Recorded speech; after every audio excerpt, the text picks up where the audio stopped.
Paano po mabubura ang history? History is history.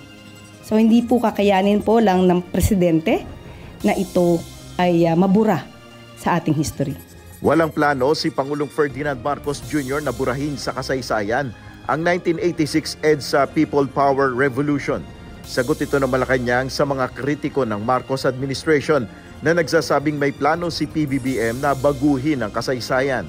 Ayon kay Palace Press Officer Undersecretary Claire De Castro, noon pa man wala namang ginawang pagharang si Pangulong Marcos sa anumang aktibidad na may kaugnayan sa paggunita sa EDSA People Power.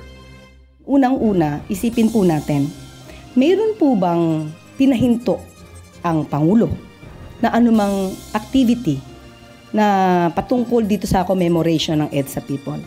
Since the time po na siya ay naging Pangulo, wala po tayong nadinig na anumang pagpapahinto.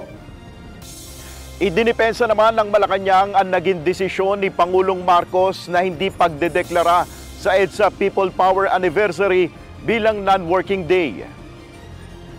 As of now, February 25 is declared a special working day, and I think it is the prerogative of the President.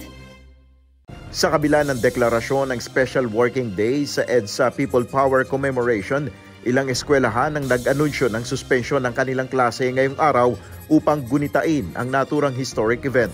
Ang pag-aalsa noong 1986 ang nagpaalis sa pwesto sa ama ni Pangulong Bongbong Marcos na si dating Pangulong Ferdinand Marcos Sr. Kasunod nito ay naiupo si Corazon Aquino bilang Pangulo ng Bansa, ang byuda ng napaslang na si Senator Benigno Ninoy Aquino Jr. Nel Maribuhok, UNTV News and Rescue.